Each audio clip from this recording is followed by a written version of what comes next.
wabarakatuh. Selamat pagi dan salam sejahtera untuk kita semua. Selamat datang di acara Kopi Morning episode 7 tahun 2025. Pertama-tama kami mengucapkan terima kasih kepada seluruh Biotizen yang hadir pada kesempatan kali ini. Dimanapun Biotizen berada, kami akan doakan selalu kesehatan, keselamatan, dan juga kesejahteraan. Dan tentu saja kita semua siap menambah wawasan bersama. Biotizen, infertilitas dialami oleh jutaan pasang di seluruh dunia dan seringkali masih dianggap topik yang tabu untuk dibicarakan. Padahal pemahaman yang tepat tentang infertilitas dan juga pemeriksaan bisa menjadi langkah awal untuk menemukan solusi.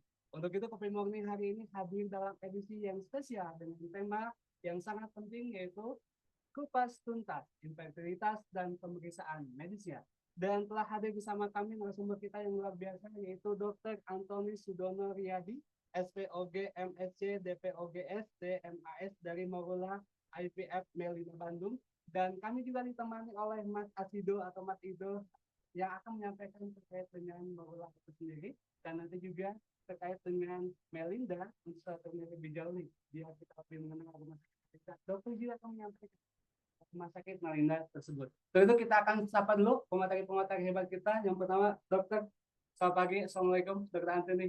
Pagi Mas Atas, terima kasih atas undangannya pada kesempatan hari ini. Saya ingin menyapa kepada semua biotizen semua. Semoga semua dalam keadaan sehat walafiat, dalam lindungan Tuhan semua.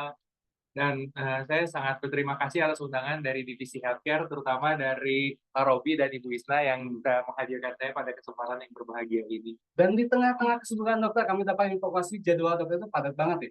Tapi ketika dengan Bio Farma, dokter langsung menjadwalkan khusus. Terima kasih banyak dari Bio Farma, terima kasih dokter. Dan tentu saja nanti dari Mas Ido, selamat pagi. Selamat pagi, Mas Atar. Nanti akan menyampaikan apa kalau terkait dengan Mas Ido? Jadi untuk saya mungkin akan menyampaikan sedikit tentang Morula ya, karena kan kata pepatah kan tak kenal maka tak sayang. Gitu. Siapa tahu nanti dengan mengenal Morula bisa menjadi apa ya, informasi bagi sekitar juga, bagi rekan, bagi keluarga, bagi semua yang dikenal oleh biotizen sekalian. Seperti itu. Tentu saja biotizen penasaran kan? Yang lebih penasaran lagi adalah terkait dengan infertilitas, karena kalau boleh jujur-jujuran nih, dulu saya pengalaman juga nih. Dengan ikhtiar dan sebagainya, alhamdulillah gitu ya, sukses punya anak dua. Mungkin untuk biotizen yang lain yang mengalaminya, kita akan kupas tuntas infertilitas dan juga pemeriksaan medisnya seperti apa bersama Dokter Anton dan juga lebih mengenal dengan rumah sakit Melinda itu sendiri. Dokter, kami persilakan untuk menyampaikan apa itu dokter rumah sakit Melinda, gitu ya, ada update terbaru apa, dan juga tentu saja silakan menyampaikan terkait dengan kupas tuntas integritas dan pemeriksaan medisnya. Kami persilakan. Ya, terima kasih Mas Atta. Sebenarnya saya adalah dokter kandungan yang bekerja di rumah sakit Melinda. Kemudian kebetulan saya lebih mendalami di bidang infertilitas, yaitu untuk menangani pada pasangan-pasangan yang istilahnya ingin memiliki momongan seperti itu. Rumah sakit Melinda sendiri sudah bekerja sama dengan perusahaan PT Bio Farma Persero, di mana terdapat rumah sakit Melinda 1, Melinda 2, dan Melinda 3. Melinda 1 memang dikhususkan untuk pelayanan ibu dan anak melahirkan. Sedangkan memang pasien-pasien saya yang banyak datang ke rumah sakit Melinda 2, di mana di situ merupakan rumah sakit umum yang melayani semua jenis layanan seperti ortopedi, urologi, penyakit dalam, perawatan anak, dan lain-lainnya. Sedangkan rumah sakit Melinda yang ketiga adalah rumah sakit yang bergerak di bidang kardiovaskular, yaitu untuk pengobatan dalam masalah jantung dan pembuluh darah, seperti itu. Namun pada kesempatan ini saya akan membahas tentang kupas tuntas, kenapa sih ada faktor-faktor apa saja yang bisa menyebabkan infertilitas. Infertilitas sendiri itu adalah suatu keadaan di mana seseorang yang sudah menikah dan melakukan hubungan seksual secara teratur, namun selama 2 tahun hubungan seksual teratur itu masih belum memiliki keturunan. Dan tentunya ini menjadi concern, jadi kekhawatiran juga bagi para pasangan-pasangan. Dan tentunya apa saja sih yang harus kita ketahui gitu, karena infertilitas ini tidak melibatkan hanya wanita saja, namun dari pria juga itu memang ada beberapa pemeriksaan yang harus kita lakukan juga. Kemudian tanpa ini saya akan melanjutkan kepada slide pertama. Nah, yang bisa kita lihat di sini yaitu infertilitas ini seperti yang kita ketahui berdasarkan infografis, 30% itu disebabkan oleh faktor laki-laki. Dan kemudian 30% lagi itu disebabkan oleh faktor wanita. Dan 10% yang ini terjadi karena faktor keduanya ada permasalahan baik pada pria dan wanita, yang seperti kita lihat pada tabel di pie chart yang di sebelah kiri. Namun ada juga infertilitas yang tidak dapat dijelaskan sebanyak 25% ketika semua pemeriksaan itu baik dari segi pria dan wanita itu normal seperti itu. Dan ada sisanya yang infertilitas yang disebabkan oleh sebab lainnya. Nah, saya akan membahas karena kebetulan saya adalah dokter kandungan. Saya akan menjelaskan tentang wanita. Yang paling sering yang kita ketahui adalah problem dari gangguan dari ovulasi. Ovulatory dysfunction yang berperan sebanyak 35%. Nah, ini berdasarkan data-data terbaru ini, memang kebanyakan dari gangguan-gangguan ovulasi ini disebabkan karena siklus haid yang tidak teratur. Mungkin kita sering mendengar ada yang pernah didiagnosa sebagai PCOS, yaitu sebagai Polycystic Ovarian Syndrome, yang tentunya ini banyak mengenai pada wanita-wanita usia reproduksi. Dan kemudian adanya yang kedua yang cukup mengkhawatirkan yang dari gambaran data dari ESHRE, yaitu penurunan dari cadangan sel telur sebanyak 20%. Dan kemudian 10% yaitu penyakit terkait dengan endometriosis, 5% disebabkan oleh karena adanya mioma atau karena faktor polip, dan 30% adanya gangguan pada saluran tuba, yang nanti akan saya jelaskan secara lebih lanjut. Nah, kemudian yang pertama yang akan saya bahas yaitu gangguan tentang ovulasi. Boleh di next slide?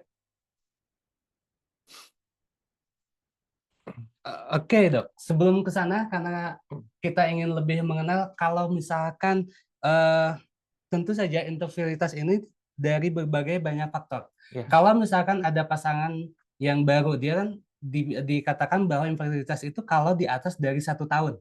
Di atas 1 tahun dan ternyata sudah Cut-off-nya di 2 tahun sih memang. 1 tahun Iya, ya, cut-off-nya di 2 tahun. cut-off-nya di 2 tahun. Jadi Iya. kalau misalkan di atas 2 tahun masih belum juga berhasil, itu masih bisa diusahakan juga.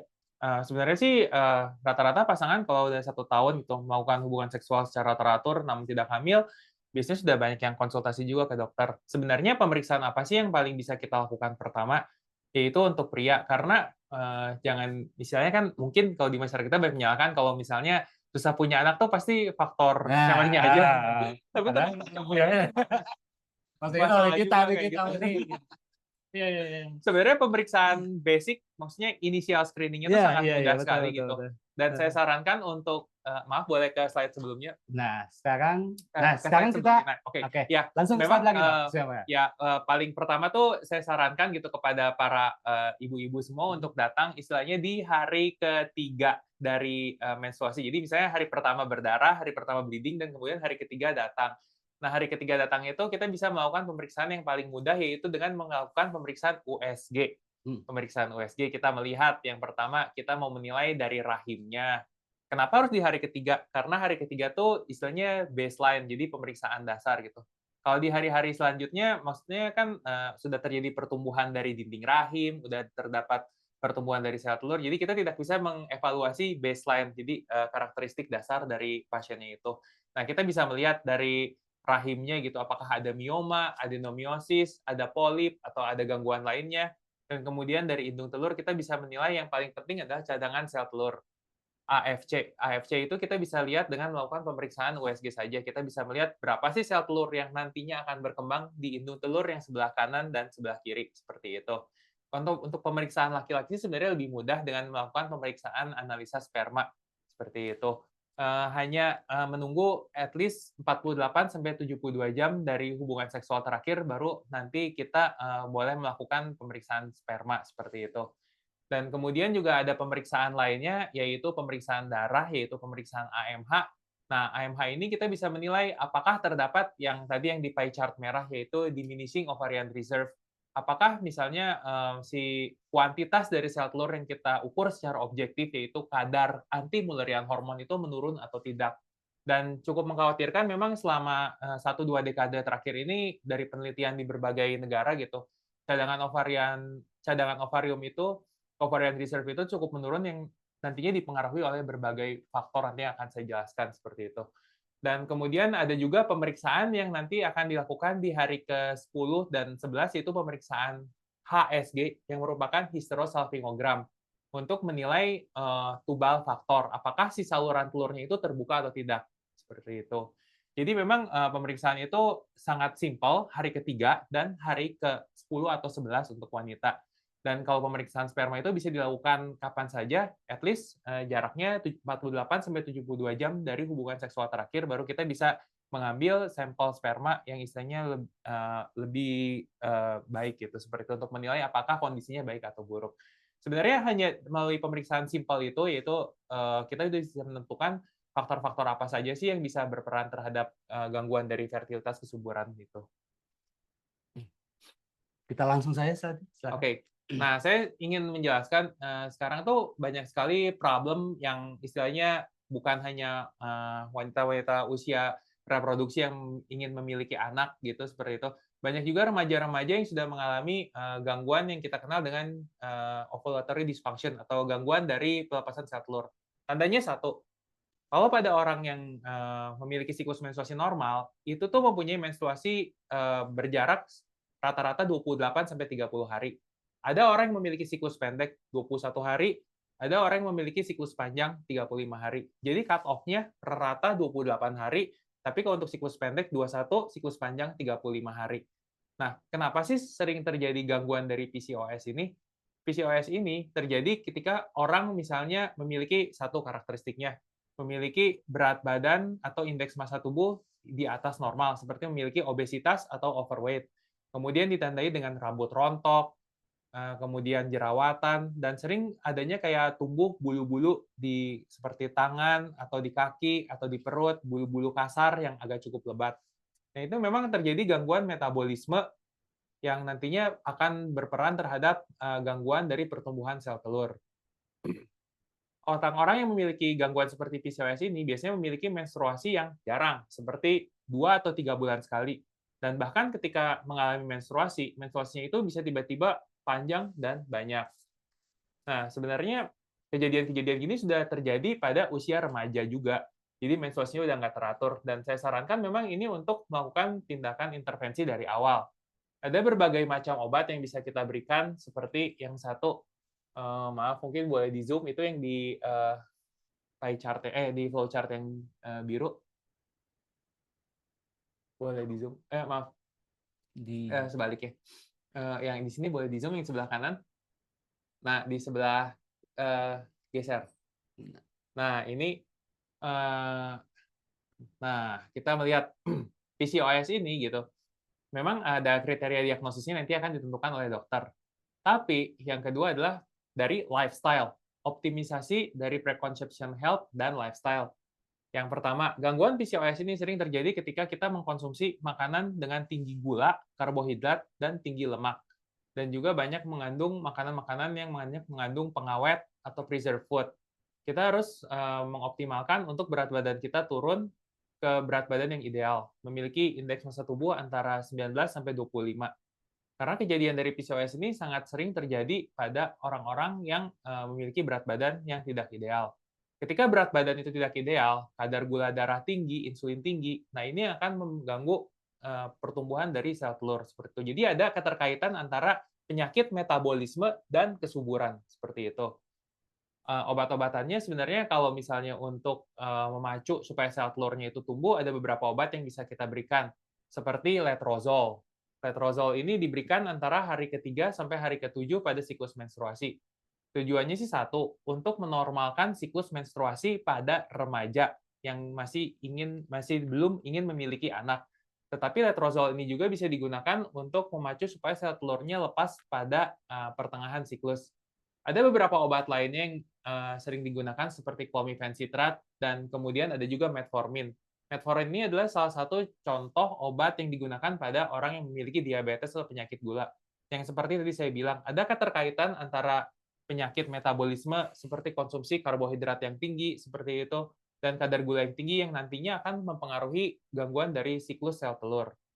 Nah, tujuannya adalah mencapai ovulation detected. Jadi harus ada ovulasi. Bagaimana dengan pemantauannya? Orang yang memiliki PCOS ini biasanya dilakukan USG pada hari ke-3 dan hari ke-14. Hari ke-3 yang tadi saya ceritakan pada pemeriksaan baseline, kemudian diberikan obat letrozole selama 5 hari, dari hari ke-3, 4, 5, 6, 7, Dan kemudian di hari ke-14 atau 15 kita akan meminta pasien untuk datang kembali untuk melihat apakah sel telurnya lepas atau tidak, seperti itu. Nah, kalau pada remaja kan memang tujuannya supaya menormalkan siklus menstruasi. Tapi kalau pada orang yang ingin memiliki anak, tujuannya adalah mencapai adanya sel telur yang lepas yang nantinya akan ditentukan oleh dokter kapan untuk melakukan hubungan seksual pada waktu yang tepat sehingga dapat mencapai chance kehamilan yang baik. Nah, akan tetapi ada beberapa obat ketika orang itu tidak memiliki respon terhadap pemberian tablet. Letrozole ini bentuknya adalah tablet. Clomifencitrat dan metformin itu bentuknya adalah tablet. Tapi ada juga kalau misalnya ternyata tidak mempan, jadi kita bisa memberikan gonadotropin. Gonadotropin itu, nah ini gonadotropin, mungkin boleh di-highlight. Nah, gonadotropin itu adalah suatu suntikan yang diberikan kepada ibu dengan menyuntikkan pada perut, seperti pemberian kayak suntikan insulin. Nah, dosisnya memang pada orang-orang itu berbeda, tergantung dari berat badan dan tergantung dari usia juga, seperti itu. Dan kemudian boleh ke bawah. Nah, apabila kita melihat seperti itu, ovulation detected, jadi sebenarnya kalau tujuannya adalah mencapai supaya adanya ovulasi, pelepasan dari sel telur. Jadi memang saya simpulkan bahwa PCOS ini adalah suatu gangguan di mana terjadi pertumbuhan dari sel telur yang tidak optimal, jadi tidak ada pertumbuhan sel telur yang matang, jadi sel telurnya kecil-kecil dan tidak ada terjadi pelepasan sel telur sehingga itu akan mengganggu siklus menstruasi dan tentunya juga akan berakibat pada sulitnya untuk mencapai masa subur. Tapi ketika misalnya tidak terjadi ovulasi juga, maka kita bisa melakukan program bayi tabung seperti itu, in vitro fertilization. Nah, masalahnya ini memang sebelum kita melakukan tindakan-tindakan itu nanti saya jelaskan gitu. Memang harus ada pemeriksaan lainnya seperti yang pertama kita lihat yang baseline investigation, ya itu yang di kolom A gitu. Kita bisa melakukan diagnosis PCOS pada saat kita bertemu dengan pasien dengan melihat ultrasound scan dan kita bisa melihat dari penampakan dari physical appearance dan kemudian tadi itu yang saya jelaskan ada assessment of BMI karena body mass index yang tinggi ini terjadi pada orang yang memiliki PCOS dan glycemic status. Jadi memang itu untuk penilaian dari kadar gula seperti itu. Dan kemudian yang paling penting tadi itu additional investigation yaitu semen analisis, pemeriksaan dari sperma, pemeriksaan pada pria juga dan kita harus melakukan pengecekan pada saluran tuba juga. Jadi memang salah satu prasyarat orang itu hamil itu memiliki saluran tuba yang bagus. Kalau saluran tubanya tertutup atau misalnya ada masalah, itu tentunya akan mengganggu kehamilan karena yang namanya pembuahan itu terjadi pada saluran tuba. Nah, yang ini yang B, healthy lifestyle encompassing healthy eating. Healthy eating, jadi kita harus makan makanan yang sehat, jangan mengandung gula, karbohidrat, atau lemak, atau makan makanan berpengawet, atau memiliki kadar garam, preservatif yang tinggi, seperti itu. Dan aktivitas fisik juga seperti kita melakukan aerobik at least 30-50 menit, 3-5 kali per minggu, itu sangat ideal juga, seperti itu. Memang ya obat-obatan untuk PCOS sih simpel, rata-rata orang dengan pemberian tablet juga sudah respon seperti itu, menstruasinya bisa siklusnya bisa kembali menjadi baik. Tapi jangan khawatir sih sebenarnya kalau misalnya memiliki tadi laki-lakinya diperiksa dan spermanya baik, tidak memiliki masalah yang bermakna dan kemudian saluran tubanya juga bagus. Biasanya kita dengan memberikan tablet melihat adanya ovulasi, yaitu ada sel telur yang dilepaskan, dan kemudian kita jadwalkan untuk melakukan hubungan seksual pada saat yang tepat, biasanya chance dari problem ini tuh sangat baik, itu memiliki outcome yang sangat baik ketika kita bisa istilahnya mengatasi problem dari PCOS ini. Sebenarnya PCOS itu hal yang simpel, tapi memang ini membutuhkan pengobatan yang komprehensif seperti itu, baik pada wanita, di mana kita harus memperbaiki dari nutritional status, dari berat badan juga harus diperbaiki, olahraga, dan kemudian melalui pemberian obat-obatan. Masalah ini sebenarnya simpel, nggak terlalu rumit juga gitu. Tapi kalau misalnya ternyata ada masalah seperti sperma, makanya kita bisa mempertimbangkan untuk melakukan seperti inseminasi. Kenapa inseminasi? Karena kalau pada inseminasi kita bisa melakukan purifikasi, jadi sperma yang jelek kita buang, sperma yang bagus kita pilih, dan kemudian kita bisa melakukan inseminasi. Atau misalnya ternyata ada masalah-masalah lainnya, kita bisa memilih seperti program bayi tabung. Kalau misalnya ternyata ada masalah tuba seperti itu, atau misalnya tidak berespon terhadap obat-obatan, tapi sangat jarang sekali untuk kasus PCOS single aja biasanya Ini dengan melakukan pengobatan dan kemudian hubungan terjadwal biasanya pasien bisa langsung cepat hamil seperti itu. Mungkin boleh ke slide. Nah, ini memang ada keterkaitan juga gitu. Kenapa sih orang yang memiliki stres itu gitu bisa mengganggu kesuburan gitu. Seperti kita ketahui, stres psikologis itu bisa meningkatkan level dari DHEAS. Jadi gangguan pada kelenjar adrenal yang menyebabkan kadar hormon laki-laki tinggi DHEAS. Ini menyebabkan seperti kayak kulit berminyak, jerawatan, atau misalnya kayak rambut rontok seperti itu. Dan kemudian juga itu bisa mengganggu aksis dari otak pituitari. Ketika memiliki stres yang tinggi gitu, kadar-kadar dari hormon LH dan FSH yang diperlukan untuk istilahnya memacu, menstimulasi supaya sel telurnya itu berkembang juga akan rendah, low, tertekan. Jadi ini mengganggu kesuburan. Jadi memang ada keterkaitan antara stres, stres psikologis dan gangguan dari kesuburan seperti itu.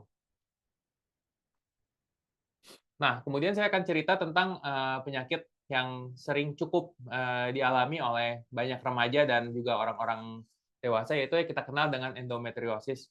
Sebenarnya endometriosis itu apa sih? Endometriosis itu adalah suatu keadaan di mana sel-sel dinding rahim yang seharusnya dia keluar pada saat menstruasi, dia keluar, tapi sel-sel ini malah masuk ke dalam rongga perut. Yang seperti kita lihat, mungkin boleh di zoom ada gambar rahim dan ini. Di zoom lebih besar lagi, ke bawah. Nah, ini seperti ini. Jadi, si darah-darah dari menstruasi yang tidak sehat yang harusnya itu keluar, itu dia masuk ke dalam dinding rongga perut. Dan ini bisa menimbulkan kayak perlengketan, seperti yang kita lihat adhesions, jadi si saluran tubanya lengket, kemudian bisa menyebabkan seperti kista. Jadi, si jaringan-jaringan ini akan menempel, dan jaringan ini akan tumbuh gitu. Retrograde menstruation yang tadi saya jelaskan, yaitu di mana menstruasinya itu tuh harusnya dia keluar, tapi kok bukannya dia keluar, tapi malah masuk ke dalam perut seperti itu. Nah, ketika dia menempel, nanti dia bisa menimbulkan kayak itu gitu, seperti kayak ada perlengketan, kayak kita lihat ada deep endometriotic lesion, perlengketan, kemudian ada gangguan pada saluran tuba, dan kemudian juga ini bisa menyebabkan kista. Nah, ini keadaan ini memang sangat sering sekali itu terjadi telat atau delay pada diagnosis. Nah, gejalanya seperti apa? Mungkin bisa dilihat di tabel sebelah kanan, digeser slide di atas. Nah, terus ke atas. Nah, itu symptoms. Yang di kolom biru. Nah, symptoms gejala-gejalanya gitu. Gejala-gejalanya tuh ya pertama dysmenorrhea. Dysmenorrhea tuh apa sih sebenarnya? Dysmenorrhea adalah suatu nyeri yang sifatnya tuh terjadi pada saat menstruasi dan skala nyerinya itu sangat luar biasa sampai mengganggu aktivitas, tidak bisa bekerja, jadi harus berbaring di rumah, off dari aktivitas, kalau pada anak sekolah jadi nggak bisa sekolah. Nah, ketika keadaan ini berlangsung bertahun-tahun bisa menyebabkan acyclic pelvic pain. Jadi walaupun nggak menstruasi juga orangnya tetap sakit gitu, walaupun nggak ada menstruasi. Dan ini juga dyspareunia contohnya. Jadi pada saat hubungan seksual tuh terasa sangat nyeri sekali karena terjadi perlengketan, ada kista, seperti itu.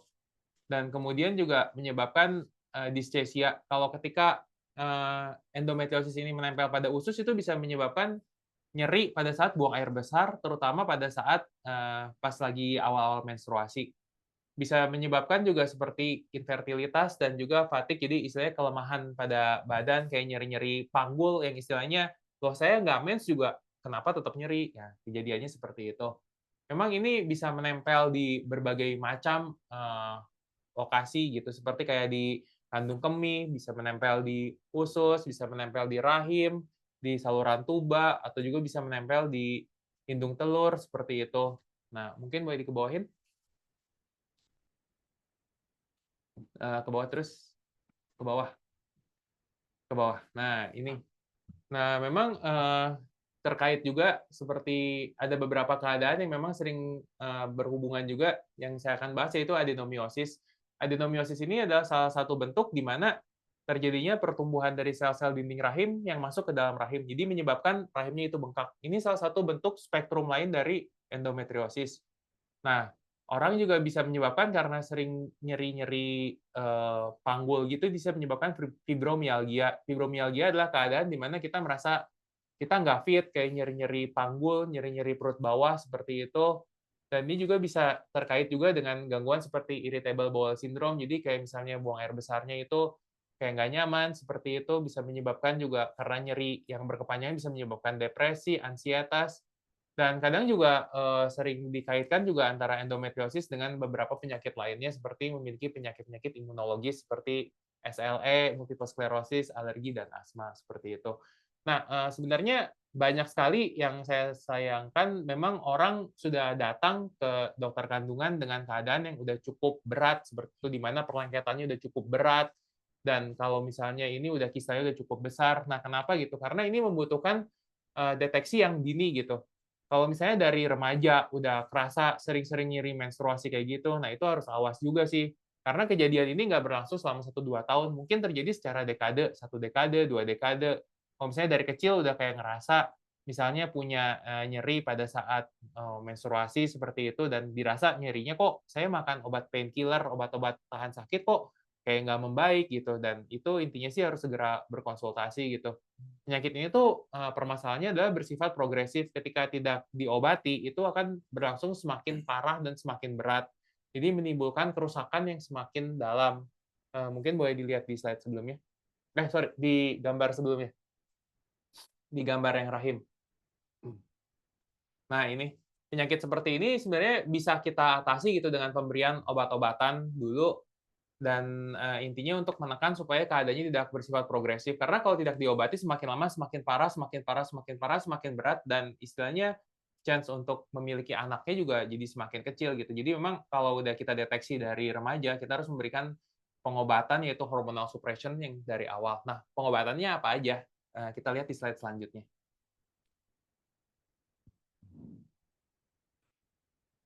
Nah, yang ini bisa kita lihat gitu.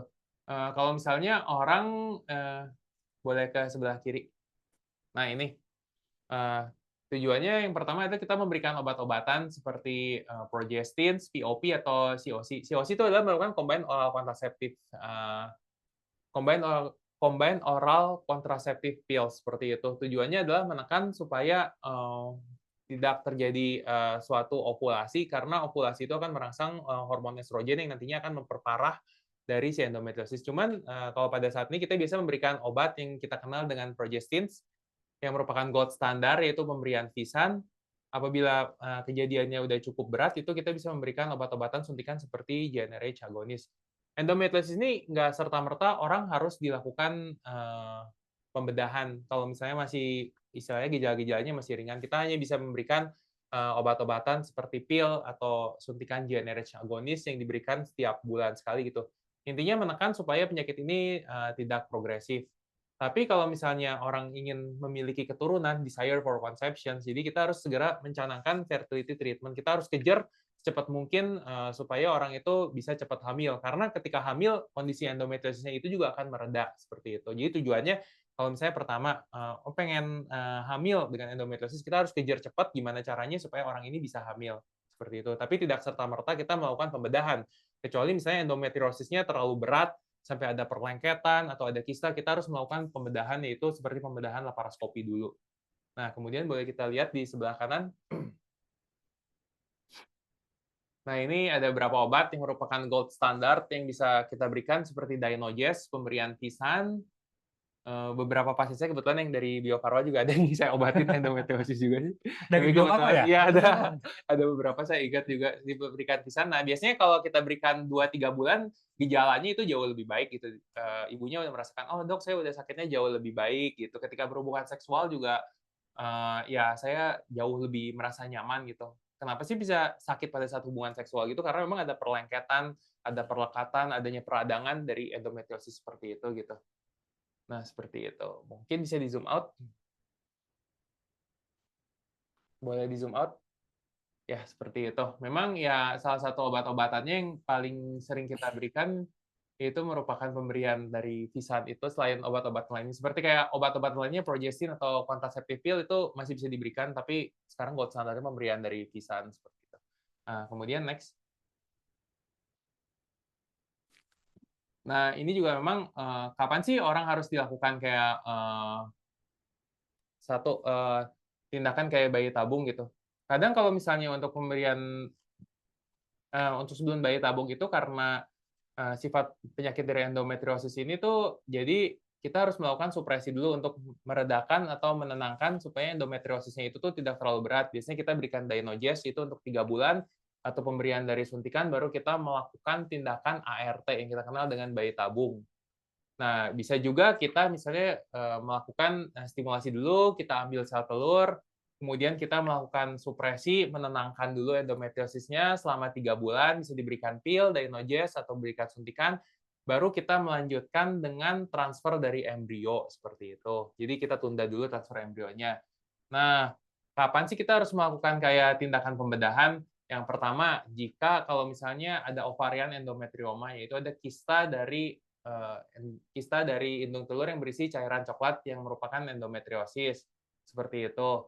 Nah, kita juga harus mempertimbangkan gitu untuk melakukan pengambilan dari si indung telur itu dengan sangat hati-hati, karena kalau misalnya kita melakukan tindakan terlalu agresif itu bisa merusak dari indung telur yang sehatnya juga, seperti itu. Cut off-nya ketika memiliki kista lebih dari 4 atau 5 cm, kita biasanya lakukan tindakan laparoskopi sistektomi. Dan juga kita bisa melakukan istilahnya tindakan restorasi dulu, misalnya terlalu banyak perlengketan pada organ panggul, endometriosis grade 3 atau 4, kita bebaskan dulu perlengketannya, kita melakukan restorasi dari arsitektur panggul, baru kita melakukan program IVF.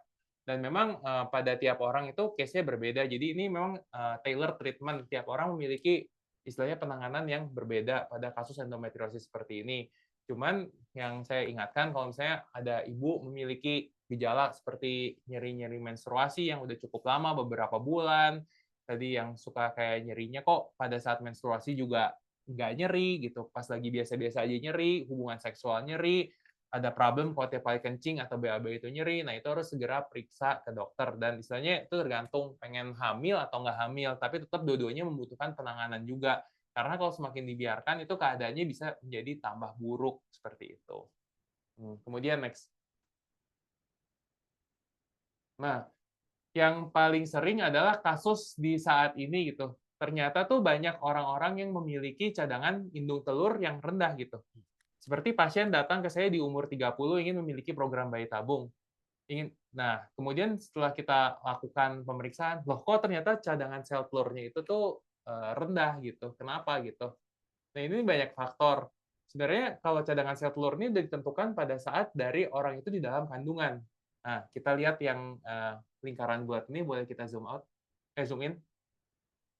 Nah, ini sangat penting. Satu, smoking. Dan kemudian merokok itu bisa merusak cadangan sel telur pada bayi, pada ibu yang sedang hamil. Ini faktor-faktor yang mempengaruhi cadangan indung telur pada offspring tuh anak.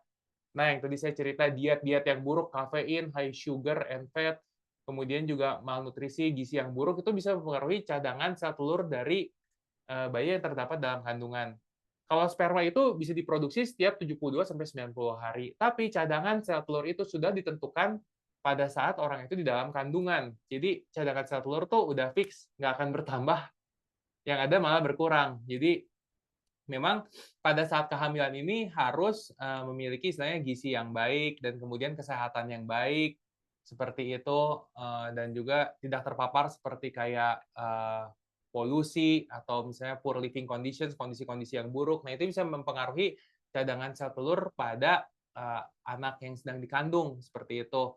Nah, ini memang banyak kasus pada negara-negara berkembang, orang yang memiliki cadangan sel telur yang istilahnya cukup rendah pada saat diperiksa 20-30 tahun. Ternyata kalau kita trace back memang ada permasalahan pada saat kehamilannya dulu seperti itu. Jadi memang kehamilan itu harus dijaga supaya anak itu sehat, bisa memiliki istilahnya outcome misalnya misalnya untuk masa depannya itu lebih baik. Karena contoh satu, kalau misalnya bayi prematur atau misalnya bayi yang memiliki berat badan yang kurang, nah itu tuh cenderung lebih memiliki adanya kejadian kayak penyakit kardiovaskular atau diabetes di masa yang akan datang di usia 30-40 tahun. Dan juga ini untuk perempuan bahaya juga kalau bayinya perempuan ternyata waktu hamil keadaannya tidak optimal, kandungan sel telur yang terdapat dalam indung telurnya juga bisa turun seperti itu. Dan kemudian kita lihat di sebelah kanan. Boleh geser sebelah kanan. Nah, ini kalau pada orang-orang yang istilahnya satu gitu, Yang sering adalah istilahnya kita lihat ya ini environmental conditions. Jadi memang ada terpapar dari polusi, dari pekerjaan seperti itu, terpapar oleh substansi-substansi toksik, itu bisa mengganggu penurunan DOR, diminished ovarian reserve, dan kemudian juga itu karir and mentalitas. Jadi kayak faktor-faktor psikologis juga ternyata memiliki pengaruh juga terhadap cadangan sel telur. Penggunaan kontrasepsi yang cukup lama juga ini bisa mempengaruhi penggunaan kontrasepsi secara 5 atau 10 tahun, satu dekade juga bisa menurunkan cadangan sel telur. Apalagi misalnya kayak orang di sebelah kiri kita lihat memiliki penyakit-penyakit autoimun, itu juga karena ada peradangan, itu bisa merusak cadangan sel telur. Ada beberapa penelitian baru yang menceritakan kalau misalnya beberapa infeksi-infeksi pada ini vaginal microflora, istilahnya ada infeksi, misalnya peradangan pada organ kewanitaan dalam juga apabila berkelanjutan juga itu ternyata bisa menyerang dari sel telur dan bisa menurunkan istilahnya kadar dari cadangan sel telur. Nah, ini memang suatu fenomena yang cukup kita lihat sekarang di usia 20-30 tahun pas kita cek dari kondisi sel telurnya, loh kok kenapa udah jauh istilahnya dia cadangannya sedikit gitu. Jadi diperiksa di umur 20-30 tahun tapi cadangan sel telurnya sama kayak orang yang usianya udah 40 atau 45 tahun. Nah, ini cukup sering sekali yang menjadi problem, jadi menyebabkan infertilitas atau menjadi sulitnya hamil.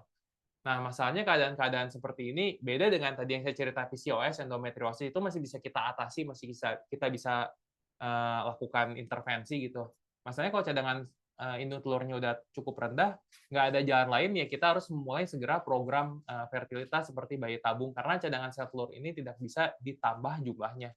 Yang ada jumlahnya akan semakin turun dari tahun ke tahun. Jadi intinya kalau udah ketahuan nih punya cadangan sel telurnya rendah gitu, kita harus segera lakukan apapun supaya orang ini bisa cepat hamil seperti itu. Oke, next.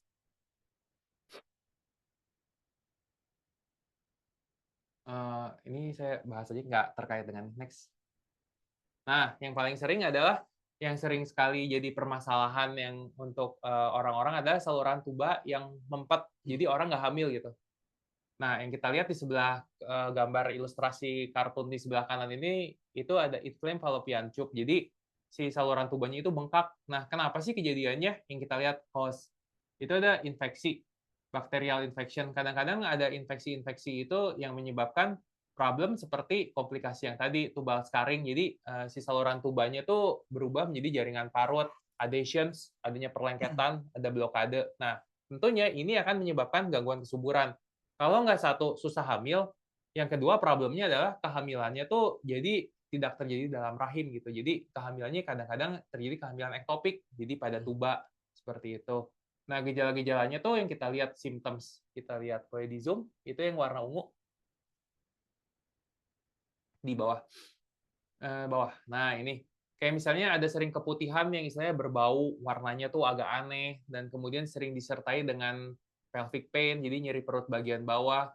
Kemudian ada nyeri-nyeri yang dirasa pada saat berhubungan seksual, menstruasi, seperti itu.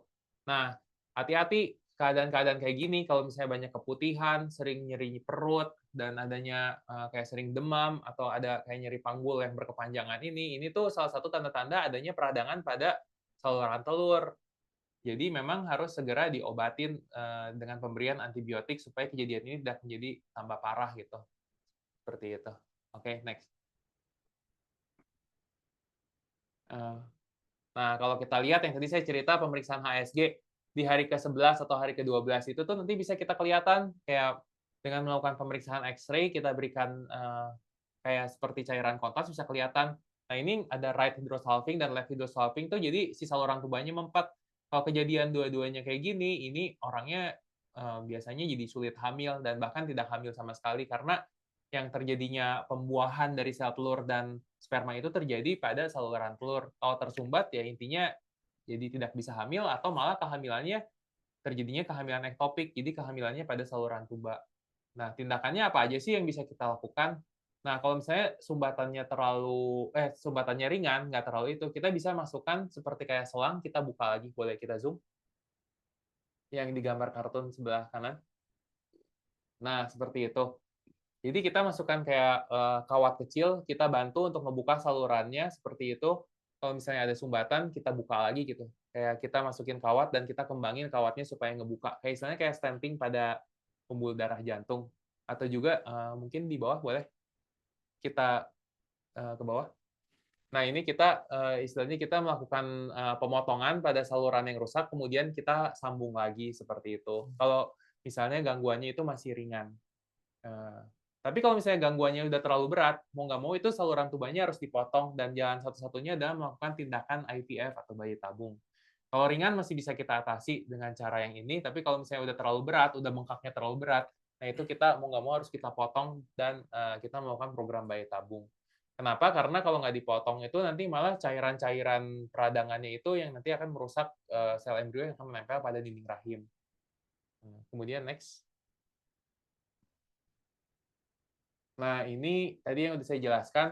Kalau misalnya tindakan-tindakan seperti ini memang kita lakukan, yang pertama adalah melakukan tindakan laparoskopi. Laparoskopi adalah melakukan tindakan dengan memasukkan kamera dan kemudian kita melihat statusnya seperti apa. Kalau misalnya ternyata sudah sangat buruk, ya mau nggak mau kita potong. Tapi kalau misalnya kayak good prognosis itu tubal stage 1 to mucosal stage 1, jadi misalnya masih ringan, kita masih bisa sambung lagi seperti itu. Nah, keadaan ini memang yang sering sekali terjadi gitu pada wanita yang tidak menyadari sudah memiliki riwayat istilahnya kayak peradangan, punya infeksi radang panggul yang tidak diobati selama bertahun-tahun. Jadi kalau misalnya ada gejala seperti kayak keputihan, nyeri perut itu sebenarnya jangan dibiarkan lama-lama karena ini pada akhirnya bisa mengganggu fungsi dari saluran tuba yang menyebabkan adanya kerusakan dan jadi sulit hamil seperti itu. Nah, kemudian next. Boleh di zoom. Nah, saya akan cerita. Tadi memang kan ada banyak faktor gitu. Kegagalan dari memiliki anak lebih dari 1 tahun. Ada yang bilang 1 tahun atau 2 tahun, tapi memang sekarang cut off-nya sih di paling ini 2 tahun gitu. Nah, memang ada faktor-faktor dari sperma yang kita lihat gitu. Nah, ini ada faktor-faktor sperma itu memang ada banyak gitu. Ada masalahnya tuh dari pembentukan sperma, karena misalnya kurang dari ini pretestikular, jadi misalnya hormon yang untuk mendorong pembentukan spermanya itu kurang, seperti misalnya keadaan FSH dan LH-nya rendah. Nah, ini masih bisa kita atasi dengan pemberian suntikan. Tapi kadang kalau problemnya testikular, istilahnya pernah kena mumps orchitis tuh gondongan ya bahasa ininya, bahasa awamnya, atau memiliki varikokel atau cryptorchidism, istilahnya kayak si testisnya itu dia nggak turun gitu. Nah, itu tuh ada kegagalan dari testis. Nah, itu problemnya bisa kita atasi dengan melakukan biopsi dan aspirasi dari sperma, seperti itu, tergantung masalahnya. Nah, kalau misalnya ada juga masalah dari sperm transport, misalnya adanya obstruksi atau misalnya ada sumbatan dari saluran keluar spermanya. Nah, itu kita juga bisa melakukan aspirasi sperma. Jadi tergantung, kita harus tahu dulu masalahnya kenapa. Apa karena satu, hormon yang mendorong pertumbuhan spermanya itu kurang, itu gampang, bisa tinggal disuntik aja pakai obat-obatan seperti Gonal F atau pemberian dari HCG seperti itu. Tapi kalau masalahnya udah di produksinya sendiri, si testisnya itu yang rusak, mau nggak mau kita harus melakukan kayak open biopsi dan pengambilan dari sperma. Yang sebenarnya yang paling mudah sih kalau misalnya ada gangguan kayak sumbatan dari jalan keluar, itu juga sebenarnya mudah, kita bisa ambil dari melakukan aspirasi dari sperma, kita ambil langsung dari testisnya seperti itu. Kemudian mungkin boleh lihat di gambar yang sebelahnya. Nah, ini. Nah, yang paling sering kita sering lihat tuh ada boleh ke bawah, anti-sperm antibody. Jadi istilahnya sperma itu mengalami aglutinasi seperti itu. Nah, aglutinasi itu jadi si sperma itu saling menempel satu sama lain, dia nggak bisa berenang. Sperma itu tuh ada banyak kriteria. Yang pertama konsentrasi dan jumlah itu absolut harus bagus. Nah, kemudian pergerakan itu dinilai. Pergerakannya itu bagus atau enggak, sama bentuknya bagus atau enggak. Nah, kadang-kadang nggak ada yang problemnya itu spermanya banyak, tapi dia nggak mau berenang, jadi males nempel-nempel di tempat. Nah, itu biasanya kita melakukan pengecekan anti-sperm antibody. Nah, simple sih sebenarnya ini pemberian kayak obat-obatan seperti steroid, seperti itu bisa memperbaiki juga, atau juga dengan melakukan seperti inseminasi, kita pisahkan spermanya yang bagus, kemudian kita masukkan langsung ke dalam masukkan ke dalam rahim, seperti itu. Nggak terlalu masalah. Sebenarnya yang paling kriteria absolut tuh konsentrasi dan jumlah itu harus sangat baik sekali seperti itu. Nah, memang itu kalau kita lihat kayak expected management gitu, kita menunggu 1 sampai 2 tahun. Kita tahu cut off-nya tuh ya jangan lebih lama dari 2 tahun gitu. Memang ini juga ada beberapa hal yang bisa kita lakukan, misalnya ada ROS testing sama sperm chromatin defect. Jadi memang ada beberapa yang kita bisa perbaiki dari sperma satu gitu dengan menggunakan penggunaan vitamin seperti biotin, coenzim Q, selenium, kemudian dengan multiminerals yang merupakan antioksidan terapi. Antioksidan terapi ini tujuannya untuk memperbaiki kualitas dari sperma. Hati-hati juga ya kalau merokok secara berkepanjangan, penggunaan vape dan juga peminum alkohol kronis yang berat itu juga bisa menyebabkan kerusakan dari sperma. Jadi material genetik dari spermanya itu rusak. Nah, sebenarnya ya kalau masalah-masalah sperma ini lebih mudah untuk diatasi karena pada akhirnya kalau misalnya tidak bisa hamil, kita bisa melakukan tindakan seperti, inseminasi atau bayi tabung, seperti itu. Tergantung dari eee, beratnya dari permasalahan. Nah, yang kita lihat kalau misalnya ada gitu orang yang istilahnya spermanya tuh, assessment of fertility potential. Jadi istilahnya spermanya banyak, spermanya bisa bergerak, tapi kok dia nggak bisa menembus sel telur, kayak gitu. Nah, itu kalau mau mau nggak mau kita bisa melakukan tindakan bayi tabung dengan cara menyuntikkan sperma langsung ke dalam inti dari sel telur, yang kita kenal dengan intracytoplasmic sperm injection. Memang ada, teknik-teknik lainnya yang bisa membantu untuk istilahnya, cara bagaimana hamil, karena problem ini ada cukup banyak seperti itu. Cuman, intinya dengan melakukan tindakan, kayak pemeriksaan analisa sperma itu, kita bisa mendapatkan gambaran yang cukup komprehensif, jadi kita bisa menentukan apa sih tindakan yang bisa kita lanjutkan. Sebelumnya ini memang terlalu detail sih ceritanya. Ya, oke, next. Nah, memang ada juga yang kita kenal dengan unexplained infertility. Maaf ya teman-teman, saya paham semua teman-teman di Bio Farma semua juga maksudnya memiliki pendidikan yang tinggi. Saya jadi banyak membahas hal-hal yang istilahnya cukup detail. Jadi istilahnya nanti teman-teman juga saya siapkan slide ini bisa untuk dibaca-baca atau nanti di-review di gadget Bapak Ibu semua. Saya memberikan semuanya keterangan-keterangan yang berdasarkan evidence based, berdasarkan bukti-bukti terkini. Jadi memang kalau misalnya, nanti Bapak Ibu semua mau baca, saya udah siapkan dengan materi-materi terbaru yang udah updated, yang sudah diterima secara internasional, seperti itu. Nah, memang ini ada kejadian unexplained infertility, itu tuh jadi kejadiannya cewek cowok diperiksa normal, tapi kenapa nggak hamil gitu. Nah ada, jadi istilahnya nggak bisa kita jelasin, "Loh kok cowoknya normal, ceweknya normal, tapi tetap nggak hamil juga?" Gitu.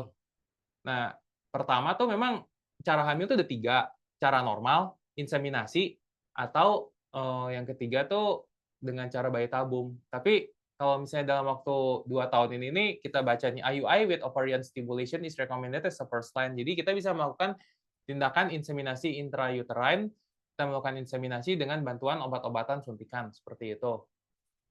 Dan juga, memang kalau misalnya kalau ini kita baca, memang kalau active treatment-nya, it is expected that decision how to use IVF individualized by patient's characteristic. Jadi memang yang direkomendasikan adalah melakukan inseminasi dulu dengan stimulasi, dengan menggunakan obat-obatan. Seperti yang statement di pertama, IUI with ovarian stimulation is recommended as a first line. Jadi, ya sebenarnya nggak harus orang bayi tabung juga gitu. Bisa kita inseminasi dengan bantuan suntikan obat-obatan. Tapi kalau misalnya ternyata ya chance-nya kayaknya nggak ini ya, kita bisa melakukan program bayi tabung seperti itu. Ya, kemudian next. Ya sekian dari saya, terima kasih. Mungkin nih materinya cukup terlalu berat, tapi saya sudah saya yakin soalnya saya percaya teman-teman yang kerja di Bio Farma semua memiliki pendidikan yang tinggi, apalagi terkait dengan science, dengan applied teknologi yang tinggi. Jadi saya pikir untuk audiens saya siapkan yang istilahnya evidence based yang ini, ya jadi Bapak Ibu bisa ya nanti baca-baca atau ini, atau istilahnya setiap orang juga pasti memiliki permasalahan yang cukup berbeda dari pasangan A ke B ke C. Nanti bisa konsultasi ke saya juga di Rumah Sakit Melinda. Luar biasa, boleh apresiasi Biotizen berikan reaction ya di nggak bisa tepuk tangan ya. Tepuk tangan untuk kita bertiga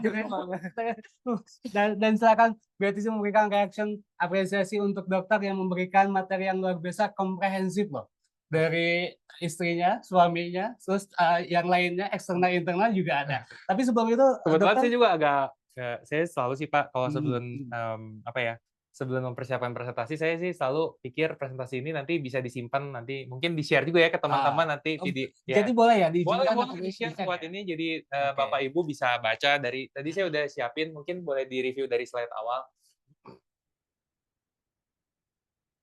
Dari slide awal, maaf. dari slide awal, Pak. Ya, saya ya siapin istilahnya kayak gambar-gambar, next. Ya, kayak gambar-gambar penyebab, terus ini semuanya juga maksudnya saya udah kumpulin treatment-treatment seperti ini. Ya, saya rasa ini mudah sih untuk dibaca, maksudnya untuk ya untuk awam gitu, untuk apa ya istilahnya, ya simple maksudnya dengan Dipahami. summary recommendations, jadi apa rangkuman-rangkuman dari ini.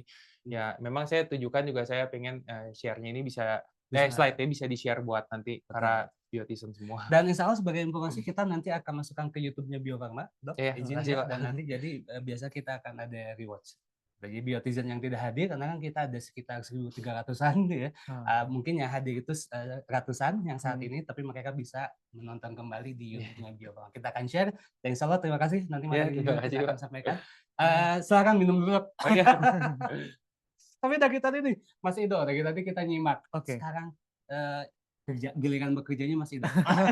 Gantian ya. Nah, kayak di ininya tuh Lancaci itu ada Marula IVF. Bagaimana itu? Mohon penjelasannya Mas. Silakan disampaikan. Oke, jadi mungkin sedikit informasi buat biotizen sekalian. Jadi sebenarnya Morula IVF itu merupakan klinik IVF terbesar di Indonesia. Kita punya sekitar kurang lebih 11 sampai 12 cabang. Mulai dari Sumatera itu ada di Padang sampai dengan di paling ujung timur itu kita ada di Makassar.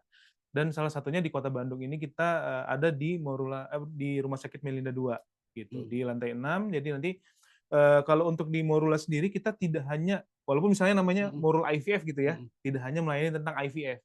Jadi tadi seperti yang dijelaskan dokter juga kita sudah bisa melayani dari awal nih, dari tahap inseminasi sampai dengan bayi tabung. Tentu dengan teknologi yang terbaru yang dimiliki oleh Morula IVF seperti itu. Jadi buat biotisan mungkin yang datang ke Morula nih pasti langsung bayi tabung, belum tentu ya dok ya.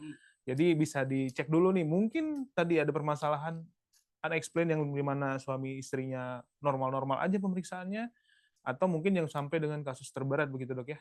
Jadi boleh diinformasikan juga buat rekan-rekan, keluarga, ataupun juga kerabat dari biotizen. Jadi untuk di Morula sendiri itu tidak melulu tentang bayi tabung seperti itu Mas Atar. Jadi kita juga bisa melayani tadi dari inseminasi, kemudian juga pemeriksaan mungkin, atau mungkin juga tadi ada diagnosa gejala-gejala awal tentang penyakit reproduksi tentunya seperti itu.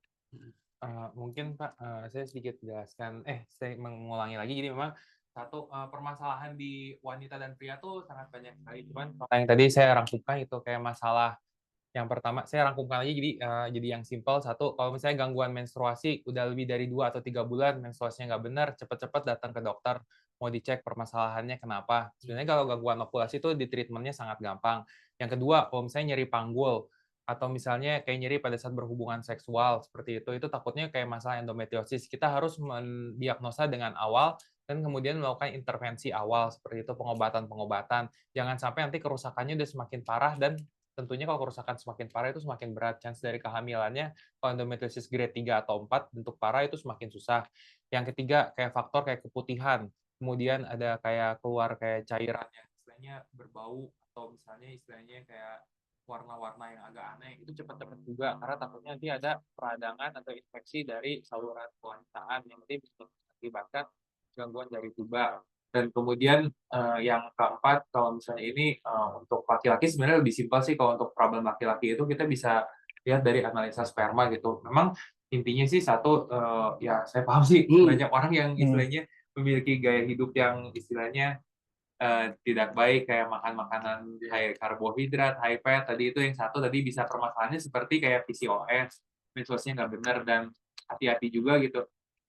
Apa yang kita makan gitu tuh akan menjadi bekal harta karun untuk anak kita yang tadi saya ceritakan. Selama kehamilan, kalau kondisi nutrisinya tidak baik atau terekspos dari polusi atau dengan lingkungan yang tidak baik, itu bisa menyebabkan sebenarnya bakat dari anak itu, cadangan sel telurnya itu tuh bisa turun. Jadi yang cerita gitu. Jadi dalam kandungan pun semua harus bagus. Kenapa? Karena kalau misalnya nanti anaknya hamil dalam kondisi yang tidak optimal seperti itu, bisa menyebabkan kayak penyakit degeneratif yang lebih awal, seperti penyakit kardiovaskular lebih awal, atau infertilitas pada anaknya seperti jadi kandungan nutrisi dan exposure sama kehamilan itu harus bagus sekali gitu pada saat kehamilan pun karena itu menjadi bekal dan pengaruh buat anak kita. Jadi sebelum program kehamilan, sebelum istri ini hamil juga suami istri harus mempunyai pola hidup yang bagus ya. Ditambah dengan polusi-polusi sekarang, polusi media sosial pengaruh nggak? Serius, biasanya membentuk dari stres. Jadi stres juga mempengaruhi. Ya, memang saya Ekonomi. Mungkin sorry dipotong sedikit sebentar. Jadi sebenarnya beberapa pasien ataupun juga pasangan yang kita temuin pun juga tidak langsung ke dokter kan, biasanya ke saya dulu. Itu tidak hanya apa ya, mereka sudah seperti kata dokter sudah case-nya sudah berat, dan biasanya mereka ini dari awal ada miss nih.